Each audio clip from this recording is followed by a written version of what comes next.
Cristiano Ronaldo, Bruno Fernandes, Vitinha, João Neves, Bernardo Silva, Ruben Dias, Rafael Leão, Diogo Costa, João Cancelo, João Félix, and on and on and on. The Portugal national team is littered with a lot of talent all around the pitch, but once again, they have failed to really hit the heights expected of them. At the 2022 World Cup, they were knocked out in the quarter-final by Morocco. The 2024 Euros came around, and this time they were one of the favourites to win the title in Germany, but once again, they were knocked out in the quarter-finals. Ahead of the 2026 World Cup, most of the players had matured and they came in at the very peak of their powers. They had one of the most stacked squads in the entire competition that a lot of people were saying that they could really go all the way this time. But they ended up disappointing once again, falling in the round of 16. How has this happened? How has a team this good not been able to attain greatness? How did this Portugal team fail? Well, the truth is that it is a combination of many factors. First of all, these guys simply do not have an identity. They have the names and the talent, but Portugal doesn't know how exactly it wants to play. So when they enter games, it's very easy for them to cede control to teams that have a clear and defined identity. They were passengers in the game against Colombia and also passengers in the game against Spain. Even an aging Croatia side created more big chances, had more shots on target, and generated more XG from open play in that round of 32 clash. A top team must be able to impose themselves on any game, and a failure to do that will almost always leave you vulnerable in those big games. Perhaps some of the blame can fall at the feet of the federation. You could say that their choice of coaches haven't really been the best in recent years. Fernando Santos won Portugal the Euros, which was the first major trophy in the nation's history, and for that he'll forever be famous, but he wasn't the best tactically. It felt like he did better when Portugal were underdogs, but when the nation started to produce top attacking talents, he started to struggle a little. That was when he started to get heavily criticised for his overly defensive tactics, which was not what the fans wanted to see with all the attacking talent in the squad. So, after round of 16 and quarter-final exits at the 2020 Euros and 2022 World Cup, he was relieved of his duties.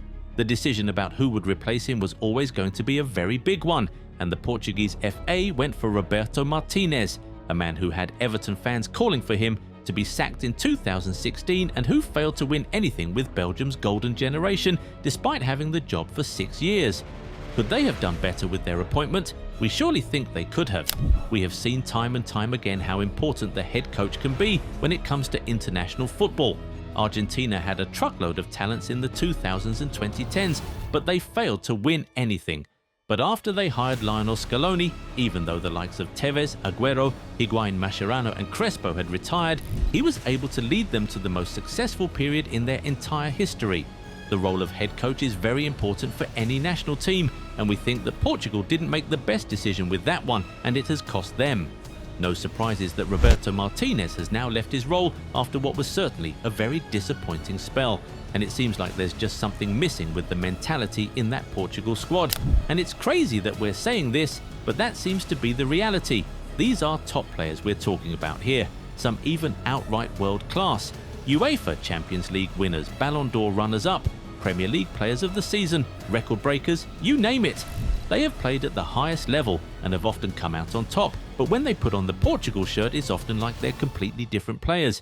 They hardly take games by the scruff of their necks, they hardly step forward to decide games, they hardly leave their mark on the big stage, and it makes us wonder, are many of them just system players? I mean, Vitinha was voted third at the Ballon d'Or just last year after a tremendous season with PSG, and it seemed like he was undoubtedly the best midfielder in the world.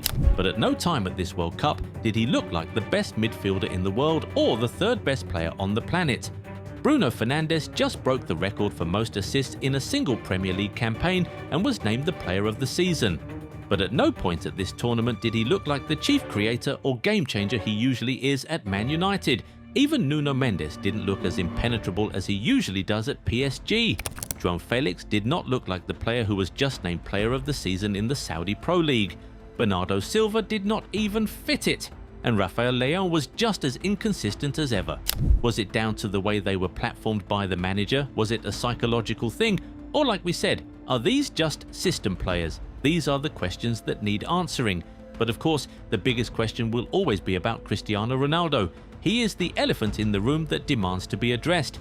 Coming into the tournament, there were a lot of comments saying that at 41 years old, he now holds this team back.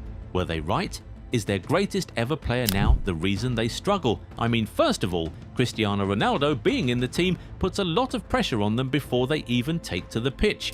The story was not just about this golden generation achieving something together, it was about Portugal winning the World Cup for Ronaldo right now, as it is expected to be his last dance.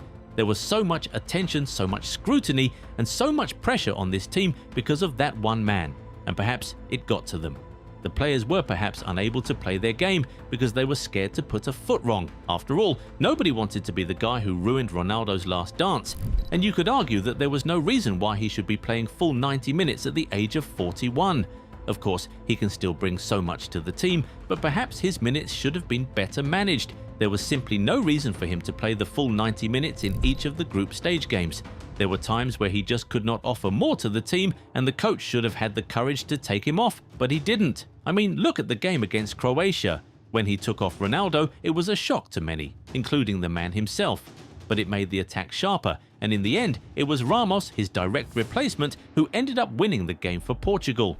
One would have expected a similar approach against Spain, with the game still there for the taking, but the coach decided to leave Ronaldo on. If that was any other player, Martinez would surely have taken him off, but he was probably thinking of what the headlines would say if he took off Ronaldo and went on to lose, and so he just did not want to take the risk.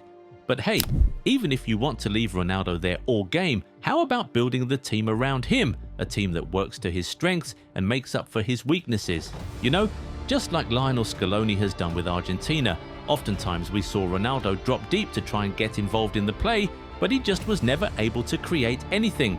Instead of helping, that often left the team without a focal point up front.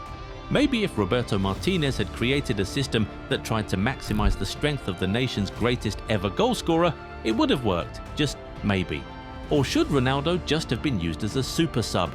I mean, at 41, biology says that it is just impossible for him to be as mobile as the younger players, and that obviously affected the team's fluidity going forward. His endurance is gone, his vertical leap is gone, his strength is gone, and much of his speed is good. This is why it sometimes looks like he holds them back.